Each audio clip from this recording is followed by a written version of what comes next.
Glória a Deus. Nós vamos ler um texto bíblico, Filipenses capítulo 4, versículo 19. Nós vamos usar a versão NVI, que ela cabe bem para aquilo que a gente quer ministrar nessa noite. A palavra do Senhor diz assim: o meu Deus suprirá todas as necessidades de vocês, de acordo com as suas gloriosas riquezas em Cristo Jesus. Amém, irmãos? Os irmãos podem se assentar. Nós estamos numa campanha no culto fé, ela iniciou na semana passada, hoje é o segundo dia. Nós estamos falando de Jeová Jirê, o Deus da provisão. Na semana passada você ouviu sobre o Deus da provisão que cuida do seu povo. Hoje você vai ouvir a palavra do Senhor, o Deus da provisão que cuida das nossas necessidades. Nós acabamos de ler um texto bíblico de Filipenses, o apóstolo Paulo dizendo: o nosso Deus cuida, Ele provê em todas as nossas necessidades, todas, sem exceção.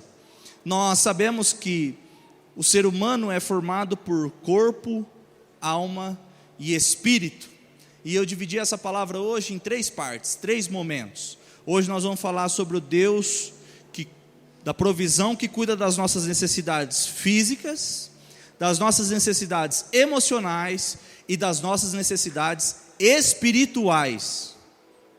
Ou seja, qualquer área que você esteja buscando hoje, você vai ser atendido. Se você está com um problema financeiro, material, diz respeito a esse mundo, se é uma enfermidade, Deus vai falar com você, porque é o Deus que cuida das nossas necessidades físicas. Se você está com problemas emocionais, se tem algo relacionado à sua alma, Deus vai falar com você. Agora, se o seu problema é espiritual,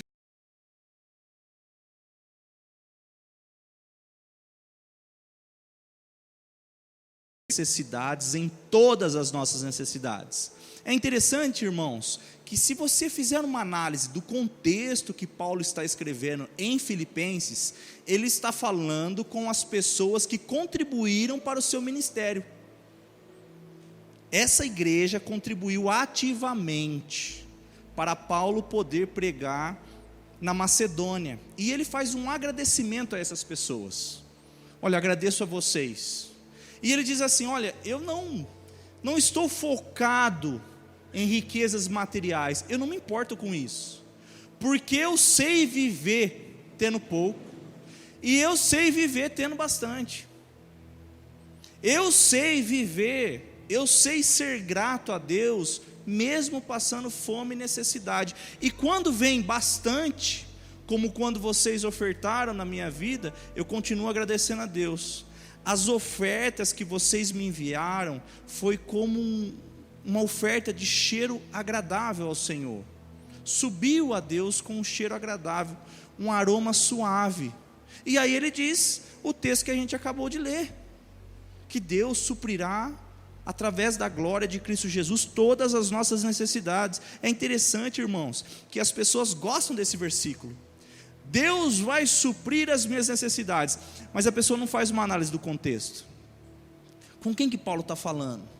Com as pessoas que foram fiéis e se doaram financeiramente, oraram pelo ministério dele, é isso. Então veja, no reino de Deus, irmãos, a Bíblia nos ensina que é melhor dar do que receber. O mundo não compreende dessa forma. O mundo é egoísta, as pessoas do mundo, o homem mundano, ele é egoísta, ele prefere receber, ele quer receber. Agora, no padrão do reino de Deus é o inverso, é melhor contribuir, é melhor dar do que receber. E veja, quando a gente fala de necessidades, a gente tem necessidades em todas as áreas. No que diz respeito a necessidades físicas, quando Jesus começa o seu ministério, ele está dando o sermão do monte, Mateus, a partir do capítulo 6, ele diz, a partir do capítulo 5, no capítulo 6, ele fala sobre as preocupações da vida. É normal a gente se preocupar. O ser humano, ele é preocupado, principalmente com o dia seguinte, com a conta seguinte, com o boleto seguinte, com a fatura do cartão. Oh, meu Deus, né? Quem que está comprando tanta coisa no meu cartão assim, que de repente aparece aquele valor altíssimo? Uma vez uma irmã brincou, ou ela falou sério, não sei. Ela estava dizendo que, olha, o diabo pegou meu cartão de crédito. Eu falei, irmã, já pensou se chega na fatura da irmã tridente, capa vermelha, enxofre? Falei, essa conta aí realmente é do Satanás. Agora está lá, bolsa, sapato. Falei, o diabo não usa bolsa não, nem sapato. Acho que não, né? Vai saber também, né? Hoje em dia, né? Esse mundo diferente. É interessante, irmãos, entender que na nossa vida, no que diz respeito a questões materiais, a gente se preocupa, a gente se ocupa com coisas futuras. E Jesus diz assim, olha, por que vocês estão preocupados com o que vestir, com o que comer, com comida e vestimenta? Jesus está falando. Os pagãos se preocupam com essas coisas. O que é mais importante? A roupa ou o corpo? O alimento ou a vida? Aí Jesus conta, eu já falei disso de testemunho para vocês, ele conta testemunho, ele fala assim, observem as aves do céu, nenhuma delas semeia, nenhuma delas faz colheita, nenhuma delas armazena alimento em celeiro, nenhuma delas faz isso. O Pai que está nos céus cuida de todas elas e nenhuma passa fome. Nenhum pássaro, você já viu um pássaro desnutrido? Já viu o pássaro desnutrido? Não consegue nem voar, que não tem alimento? Há um Deus poderoso que sustenta o universo, cuidando até de passarinho, irmão. Quanto lá de você que é filho amado dele. Jesus fala com as pessoas assim, o pássaro tem muito menor importância do que vocês. Se Deus está cuidando de passarinho, quanto lá de vocês, que são filhos dele. Irmãos, é interessante, a gente vê a natureza, a forma que a natureza consegue lidar com as adversidades, e chove, e é catástrofe, e os animais estão aí. Tem um determinado momento que a mãe passarinho coloca o seu filho para fora do ninho. Irmãos, como que ela sabe qual que é o momento adequado de fazer isso? Como que ela não faz um pouco antes do tempo adequado? O pássaro não consegue voar. Não, tem pássaros que lançam seus filhotes para fora do ninho, e eles começam a voar, do nada. É interessante que você vê o cientista falando, e normalmente ele diminui, de alguma forma ele tenta minorizar esse sistema. Isso é obra do acaso, isso acontece aleatoriamente, é um instinto.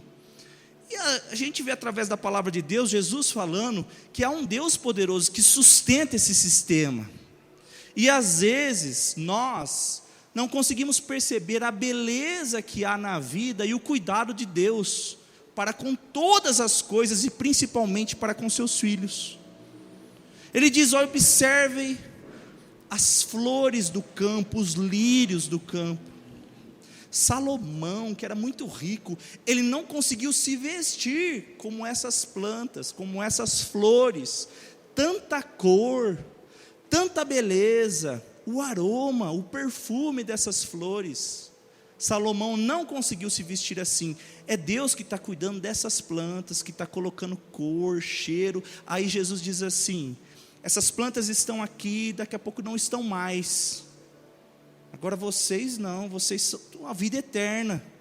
Se Deus está cuidando disso, irmãos, que parece ter uma importância muito pequena para nós, quanto lá vocês, que custaram, que têm o valor do sangue de Jesus Cristo. Jesus diz, quem de vocês que se preocupa consegue acrescentar uma hora que sequer na sua vida? Quem consegue acrescentar? Ninguém, irmãos. Jesus diz, busquem em primeiro lugar o reino, e essas coisas, comida e bebida, vos serão acrescentadas. Será dado a vocês. O nosso Deus cuida das nossas necessidades, Ele se atenta a isso. O nosso Deus é o Deus da provisão. Eu quero compartilhar com vocês uma pessoa que estava passando um momento que provavelmente ela ia passar fome. Ruth, seu marido morreu, seu cunhado morreu, seu sogro morreu, todos os homens morrendo, fica só a sogra e as noras. A possibilidade de dar tudo errado aqui nessa família era muito grande. Só a sogra e as noras. Uma das noras volta para casa, ela continua com Noemi, e é legal que ela vai trabalhar para recolher espigas, justamente numa fazenda de um homem chamado Boaz, que poderia ser um parente para ela se casar. Eles tinham essa tradição, não dá tempo de eu explicar tudo isso, mas é até interessante que a Bíblia diz que era coincidência ela estar ali. Coincidência na vida da pessoa que teme a Deus não existe, irmãos. Existe um Deus poderoso que está guiando os nossos passos, entende? Está colocando você no lugar certo, na hora certa, com a pessoa certa. Ela foi recolher espigas. O judeu, quando ele estava, imagina uma carriola carregando espiga de milho. O que caísse da carriola, que estivesse transbordando, ele não podia pegar do chão e colocar de volta na carriola. Era a forma que eles usavam para, de alguma forma, abastecer as pessoas que não tinham mantimento. A viúva não tinha como se alimentar, não tinha pensão alimentícia, não existe previdência social nessa época. Então eles ficavam, a Bíblia chama de rabiscos da terra, eles ficavam nos caminhos, seguindo essas pessoas. O que caía do carrinho de mão, eles pegavam. Agora eu vou ler um texto bíblico para vocês. Ruth capítulo 2. Deixa eu encontrar aqui. Glória a Deus. Ruth capítulo 2, eu vou ler na versão NTLH.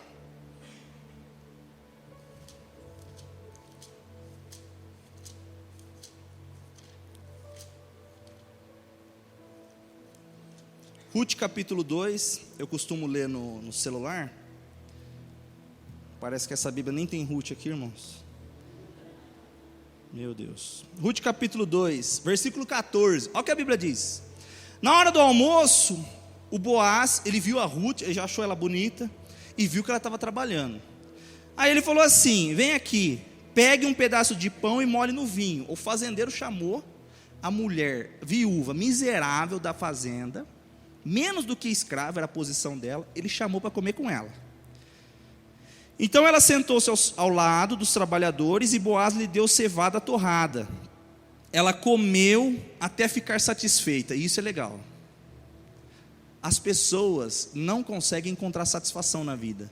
Já percebeu isso? Principalmente hoje com o advento das redes sociais. Nada satisfaz mais as pessoas. Nada satisfaz. A pessoa vê uma coisa, daqui a pouco quer outra, e compra um celular e quer outro celular, e compra uma roupa e quer outra roupa, e compra um sapato e quer outro. Nada satisfaz mais as pessoas. E a Bíblia diz que Ruth comeu até ficar satisfeita. Só que, olha que legal, e ainda sobrou. Ela ficou satisfeita e sobrou. Já percebeu que tem momentos da nossa vida que a gente pega o salário e parece que só dá para as contas do mês? Parece que a gente vive para pagar boleto. Olha que interessante, sobrou um pouquinho do almoço. Quando Ruth se levantou para ir de novo catar espigas, Boaz ordenou aos empregados: deixem que ela apanhe espigas até no meio dos feixes. É para pegar a espiga do chão a regra. Mas Boaz está dizendo: ó, se ela quiser pegar no meio dos feixes, não a aborreçam. Olha como já as coisas já estão mudando, já está melhorando. Tirem também algumas espigas dos feixes e deixem cair para que ela possa apanhar, e não briguem com ela. Gente, não faz sentido um fazendeiro falar para o funcionário dele: ó, derruba espiga. Quando você estiver carregando espiga, derruba de propósito. Loucura, gente. Percebe que o nosso Deus, ele gosta. Tem um versículo na Bíblia que diz assim: Deus usa as coisas loucas para confundir os sábios, as coisas fracas para confundir os fortes. Os métodos de Deus não são convencionais para nós, é uma forma diferente, sabe? Não faz sentido um fazendeiro fazer isso, mas o nosso Deus moveu o coração dele para abençoar aquela mulher. Aparentemente ele estava tendo prejuízo, estava dando tudo errado, mas passou a dar certo para ela. Eu estou falando motivado pelo Espírito de Deus. Vai acontecer alguma coisa com alguma pessoa que você acha que está dando tudo errado. de repente vai dar uma reviravolta e vai dar tudo certo para você. Você vai achar que está tendo prejuízo. Estou tendo prejuízo com essa situação. E daqui a pouco você vai ter ganho, lucro, amém? Vamos aplaudir ao Senhor por isso?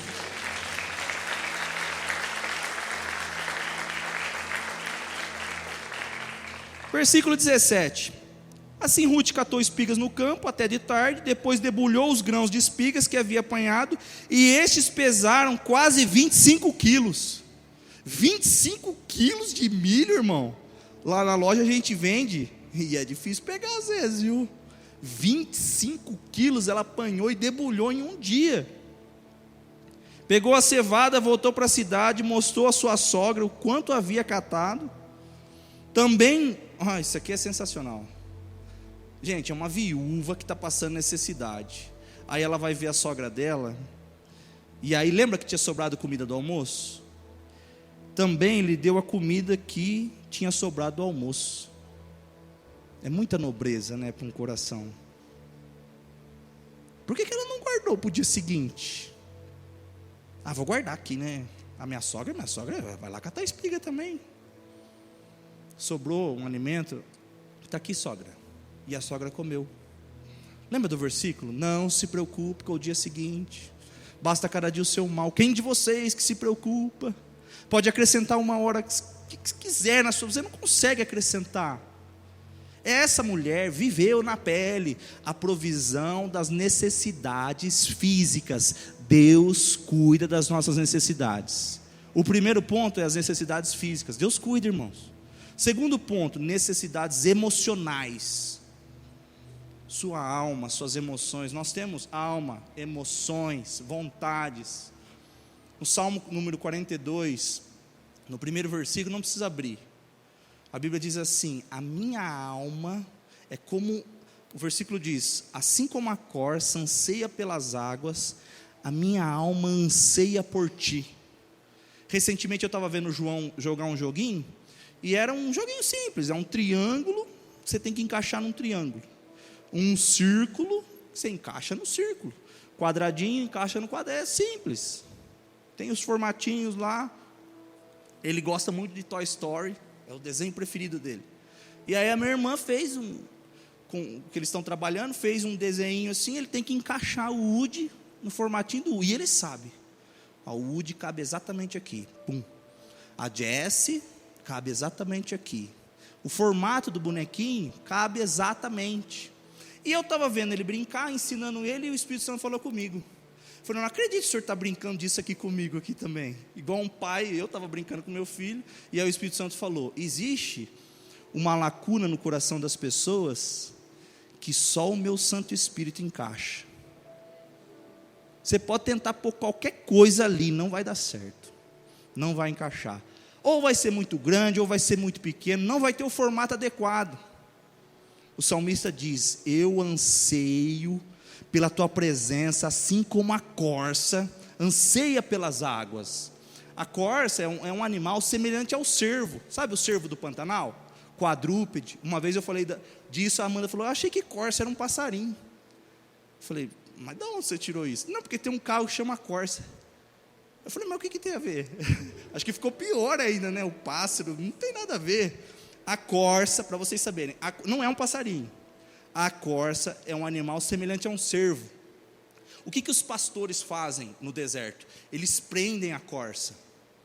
Prende e deixa ela com sede. Quando eles soltam, ela sai em desespero em direção à água. E ela sabe exatamente o local onde encontrar água, e normalmente é água com muita pureza. Olha que interessante, simboliza exatamente o homem que tem fé em Deus, e que clama por Deus, e que corre em direção a Deus, e o encontra, e a sua sede é saciada por Jesus Cristo. Nós vemos isso na mulher samaritana, que está num poço. É interessante que a Bíblia diz que era próximo do meio-dia. Então essa mulher vive na Palestina, irmãos. Para fazer as tarefas diárias, ela precisava de água, todas as tarefas. Alimento, ela precisava de água. Banho, ela precisava de água. Tudo que ela ia fazer, se hidratar o marido, ela precisava de água, para tudo.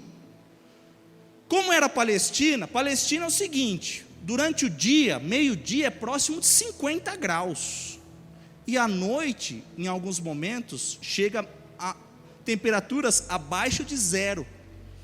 O deserto é assim. Muito quente durante o dia, muito frio durante a noite. Então qual que é o melhor horário para ir buscar água? Porque muitas vezes eles caminhavam quilômetros, normalmente era uma tarefa de mulher. Caminhavam quilômetros para encontrar água.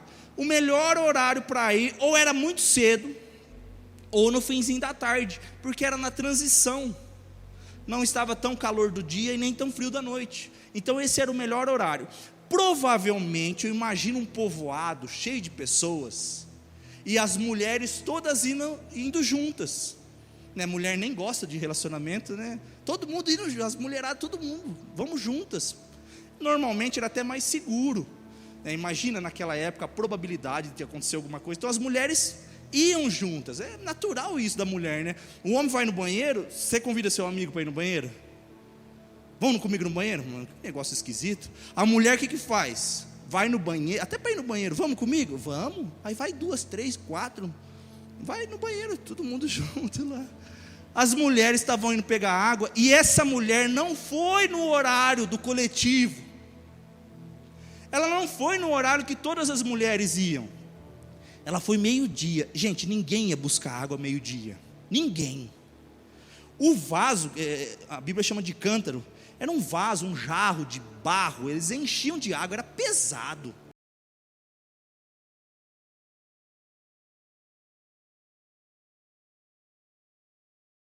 O máximo de água que conseguisse, era pesado, o sol estava muito escaldante, a temperatura do dia, e aí ela chega, e não era para encontrar ninguém, mas ela encontrou Jesus. Jesus estava ali próximo do poço. E aí há uma frustração imediata nela, porque quem tem problemas emocionais, ou quem está passando por dificuldades emocionais, não quer relacionamento, não quer conversar com ninguém. Não tem dia que você chega, eu não quero ver ninguém, não quero conversar com ninguém. Às vezes você não quer nem ficar pensando muita coisa, porque você começa a discordar com aquilo que você mesmo está pensando. A mulher chegou e há uma frustração no coração dela. Quando ela chega, tem um homem ali. Eita. A Bíblia demonstra que ela tinha tido relacionamentos difíceis com homens. Ela tinha tido 5 maridos, e o que estava com ela agora nem era dela. Entende? Então eu imagino as mulheres fazendo comentários em relação a essa mulher. Ó, cuidado com essa mulher aí, se ela conversar com seu marido, cuidado, ela vai roubar seu marido. Eu imagino isso. Eu imagino que provavelmente as suas relações com homens era só baseado nas questões sexuais. Os homens se aproveitavam. E ela tinha essa ânsia que eu estou dizendo por um relacionamento. Como eu disse no começo desse tópico 2, a gente só encontra isso em Jesus, é só Jesus que satisfaz. Tem uma canção muito linda que diz assim: só Jesus satisfaz a minha alma. Só Jesus. O mundo oferece drogas, álcool, relações sexuais, e não consegue suprir isso. É um artifício. Quando ela encontra Jesus, ela fica brava. Como que o senhor judeu está aqui pedindo água para mim? Eu que sou mulher samaritana. E aí Jesus fala assim: mulher, se você soubesse quem é que está falando com você, você me pediria água, e eu te daria uma água que, se você bebesse, você nunca mais sentiria sede. Sabe o que eu vejo na vida de muitas pessoas, irmãos? Deus já está agindo, Deus já está operando, mas a pessoa não consegue entender, não consegue ver. Quem está falando com aquela mulher é Jesus, irmãos. E a mulher está sendo grosseira com ele, porque ela baseia o relacionamento de Jesus baseado no que ela tinha experimentado com outros homens. Jesus é muito diferente de tudo que você já experimentou. Jesus é muito diferente de qualquer coisa que você já tenha experimentado na sua vida. Provavelmente você já se frustrou com outros homens, outras pessoas, outros caminhos, outras religiões. Jesus é muito diferente, é completamente diferente. A mulher fala assim: ah, mas o senhor não tem como tirar água. Meu Deus,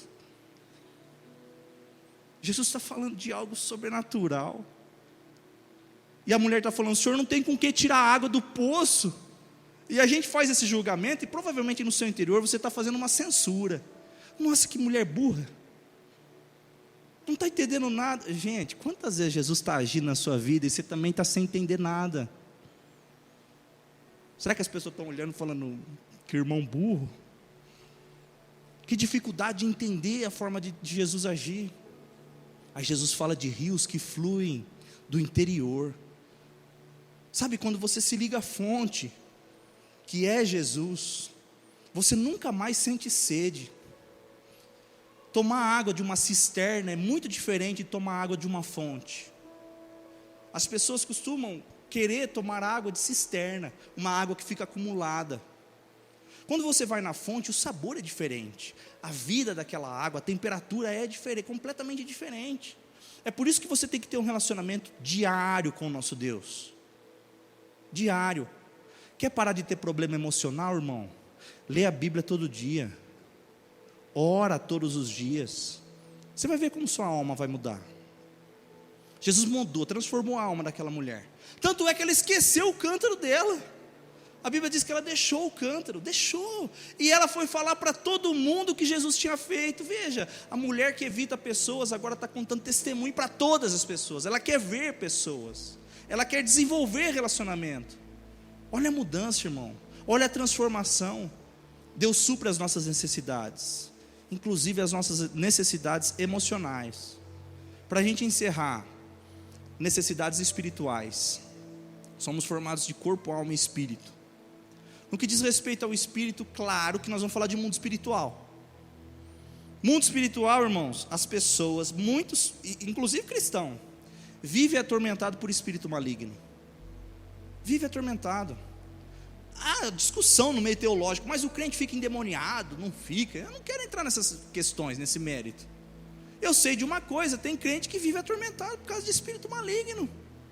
Você vai orar junto com o cristão, e aí você sente, tem pessoas que têm visões, tem pessoa que sente cheiro, consegue nitidamente perceber que tem um espírito maligno agindo, na família, na casa, no corpo da pessoa. O espírito maligno, toda vez que ele vem, a primeira coisa que ele faz é tirar a paz. Tira a paz da pessoa, é isso que faz. Nós vemos exemplos na Bíblia, o gadareno, por exemplo, era um homem que vivia nu, pelado, andava pelo cemitério, ninguém quer morar no cemitério, ele vivia no meio dos sepulcros, ele agredia as pessoas prendiam ele com correntes, e ele, de tanta força, sabe, ele estourava as correntes. Há um outro endemoniado na Bíblia que espumava a boca, se lançava no fogo, se lançava na água. Veja a vida dessas pessoas. Esse homem tinha uma mãe, tinha um pai, tinha uma família. Tanto é que no final, quando Jesus liberta aquele homem, ele diz, volta para sua família, porque o gadareno queria seguir a Jesus, e Jesus diz, volte para a sua família. Jesus libertou aquele homem. Então nessa noite, nós acreditamos no Deus que provê, que cuida das nossas necessidades, inclusive espirituais. Se você está passando por situação semelhante, está sendo afligido por um espírito maligno, nós vamos orar em nome de Jesus Cristo, nesse momento, e esses espíritos vão embora, da mesma forma que foram embora na vida desse homem. E a Bíblia diz que ele estava sentado, vestido em perfeito juízo, mudou completamente. A Bíblia diz que quando a gente conhece a verdade liberta, e nós vamos clamar pela libertação do nosso Senhor agora. A equipe de louvor, por favor, se posicione. Por favor, a igreja se coloque em pé para parecer que nós estamos terminando já. Vamos ler João capítulo 14, versículo 27 e 28. As pessoas, como eu disse, buscam a paz de espírito. Olha o que Jesus disse para os seus discípulos: deixo com vocês a paz, é a minha paz que eu lhes dou, não lhes dou a paz como o mundo dá. O mundo dá uma paz passageira, transitória, mentirosa. Essa é a paz que o mundo oferece, e Jesus está oferecendo algo diferente. Não fiquem aflitos, nem tenham medo. Olha só, Jesus tira a aflição e o medo. Vocês ouviram o que eu disse, eu vou, mas voltarei para ficar com vocês. Se vocês me amassem, ficariam alegres, sabendo que eu vou para o Pai, pois o Pai é mais poderoso do que eu. Entender os propósitos de Deus, irmãos, isso nos traz paz. É possível que você esteja vivendo assim. Tem pessoas que são afligidas por espíritos malignos, não conseguem dormir, não conseguem se relacionar bem com nenhum ente querido, a casa vive em pé de guerra, tem gente que ouve vozes, vê vultos, acontecem fenômenos na casa, a televisão liga, desliga, cai as coisas, parece que está caindo no armário, chega lá, não está nada acontecendo. Nós vamos orar agora. Se você estiver numa condição semelhante, Jesus Cristo vai te libertar nesse momento. E se você estiver acompanhando essa transmissão, nessa hora, nós vamos chamar Jesus para entrar na sua casa, e Jesus vai trazer libertação para você e para a sua família. Por favor, igreja, feche os olhos.